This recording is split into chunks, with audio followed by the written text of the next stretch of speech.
Mustang, and we have the Lockheed P38L Lightning, and here they are on the roll, starting with the B25.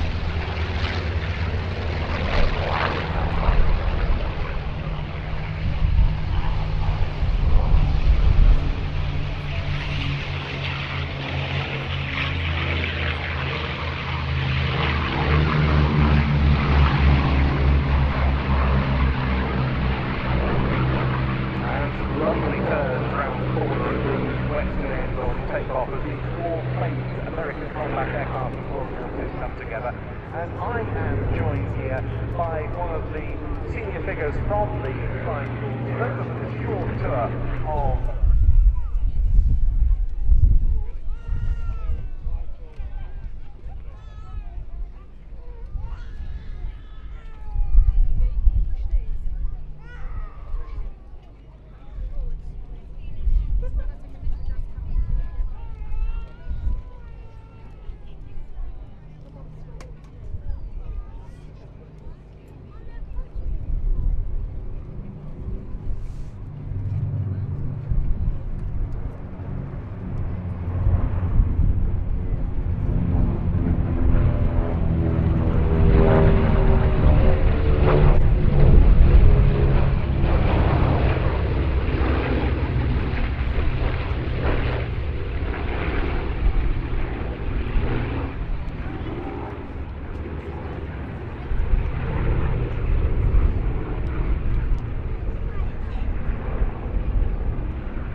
батя робить, розумієш?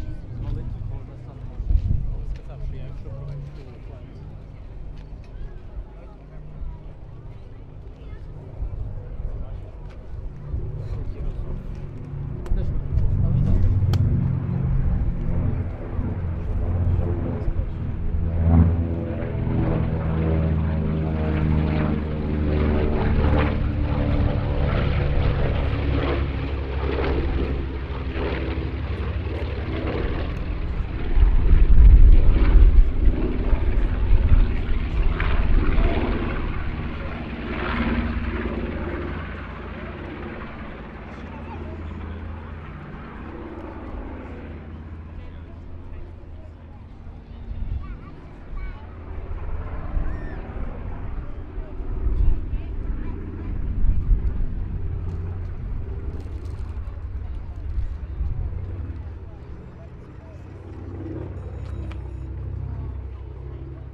operational exploit was the so-called Doolittle raid against Tokyo and other Japanese cities in April 1942.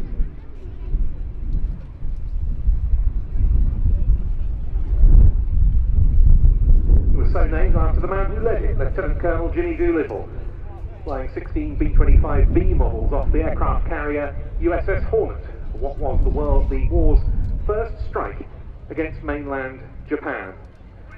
And a quite significant morale boost it was for the United States, following the previous December's Japanese attack on Pearl Harbor.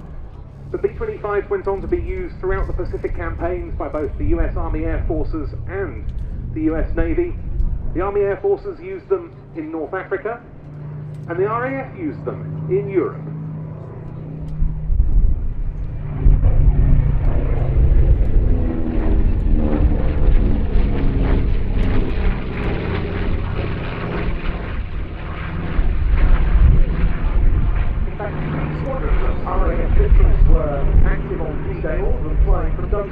In Surrey, after the 2nd Tactical Air Force, attacking such targets as the German troop concentrations and bridges on key supply routes.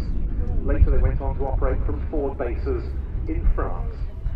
Then there were different models fitted with enormous nose-mounted cannon armament for strafing duties, again with both the US Army Air Forces and the Navy and Marine Corps. This is a B-25J model, the most produced variant, with the bombardier sitting up front in the glazed nose, able to carry some 3,000 pounds of bombs as its primary load.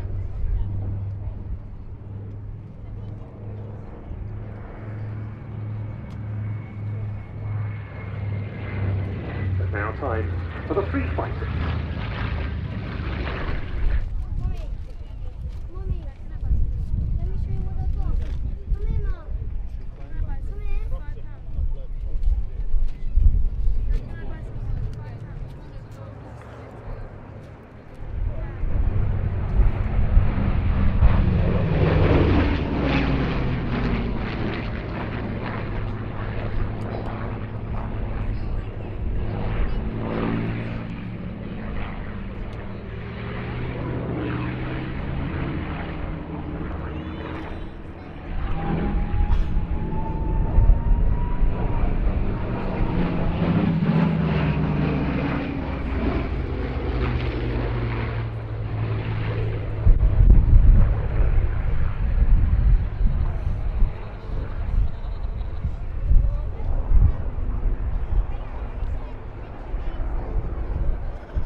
fighters.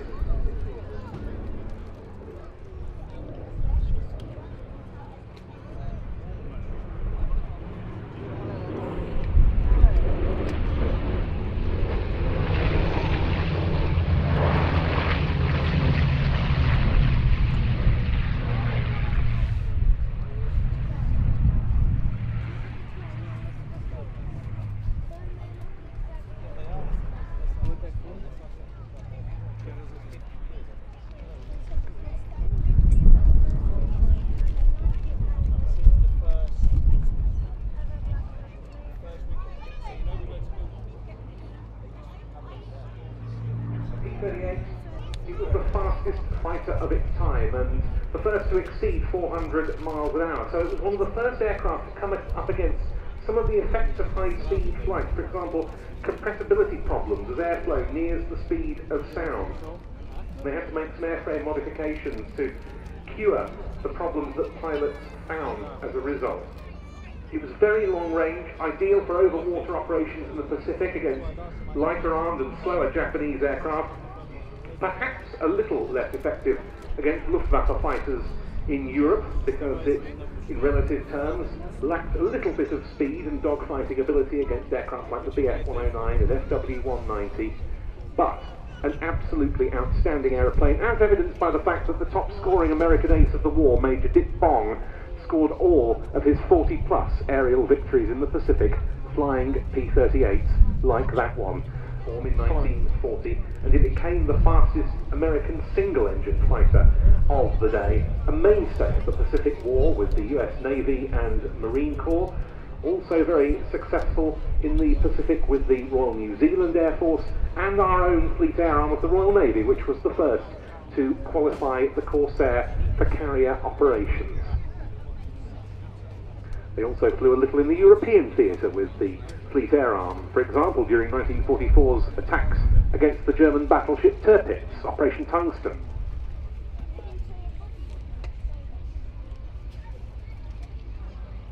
Lastly, the Mustang. This aircraft, a former air racer in the United States, came to France in private ownership towards the end of the 1990s. It's been part of the Flying Bulls since 2021, and it's in the colours of Nookie Bookie 4, a P-51K Mustang of the 357th Fighter Group at Leiston in Suffolk, as flown by Major Leonard Kit Carson.